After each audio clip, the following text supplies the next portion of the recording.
Did you know? Did you know? Mate, you're on fire.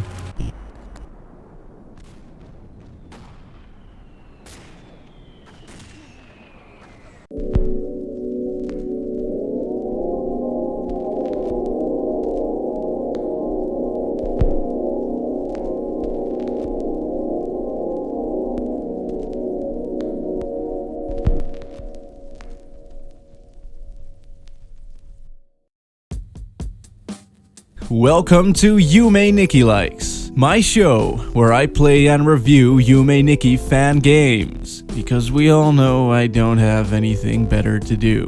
And today, I'll be reviewing Fleshchild, a game made by Bleed. Now, apparently this game is among the more popular fan games, and it spawned quite the fan following of its own. However, I don't really give a shit.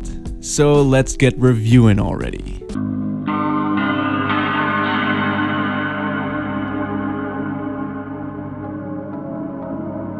In Fleshchild, you assume the role of this pink, fleshy, fetus-like motherfucker called Vis. Vis needs to please Viscerith, the flesh mother, by collecting body parts. Now, unlike most other Yume Nikki likes, Fleshchild is actually story-driven and an overall much more linear experience. That said, it isn't a dialogue-heavy game by any means, as it's still mostly focused on exploration. The majority of the story is uncovered through notes you'll find lying around the place. From what I could tell, the writing doesn't seem like it's going to win any awards or anything, but it does give some insight into the backstories of the locations you're visiting, which does add to the overall atmosphere. In fact, some of the descriptions you get when looking at the gory stuff did make me feel a wee bit uneasy. I mean, it isn't much, but at least it's more than what you get from the other fan games plot-wise. And if anything, they definitely created an interesting premise.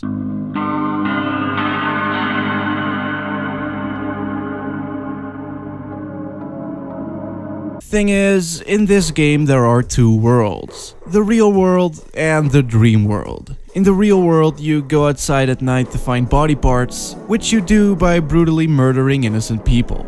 Afterwards, it's time to return to the Flesh Mother to do some sleepy time and enter the dream world, which is pretty much your average Yume Nikki style of gameplay, but then with a bit more linearity. I like it though. It felt more like I was playing an actual game rather than just another experience. But yeah, the game isn't quite as sandboxy as the others, and plays more like a survival horror game than anything. Now, while the game is unfinished, it's perfectly playable, since you won't find yourself getting trapped in unfinished rooms because of the linearity.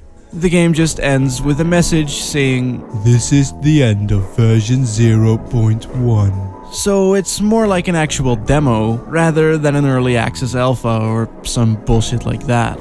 Anyway, the game doesn't really have any effects. Instead, it has these things called mutations, which affect the NPCs around you, but don't have an actual function or anything like that. That said, Vis can change into a puddle when you press shift. So that's kind of an effect, I guess.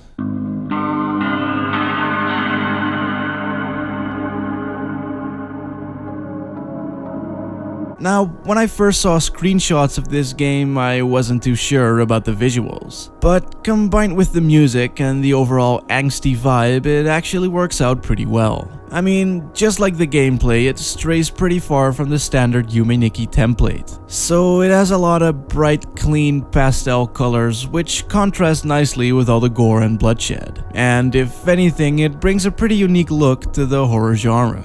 Especially the dream worlds are pretty cool looking, with lots of cool weather effects and isometric perspectives, which are things you don't see very often in RPG Maker games. I wouldn't necessarily say that the game is scary though. But like I said before, some of the descriptions you get when looking at the gory stuff did make me feel slightly uneasy. Well, saying slightly might be overstating it just a little, but I can't imagine it being more effective if it was a bit more squeamish. Now, something that I didn't expect at all was the fact that the game has cutscenes, like with actual animations and shit. I don't think I've ever really seen that in an RPG Maker game before, and it's pretty cool looking. I mean, it's crude as fuck, but it does help the game getting its point across. Anyway, I really like this one quite a bit, and I can't wait to see what the full version will be like. I'll probably return to this game with another video once it's finished. But for now, goodbye.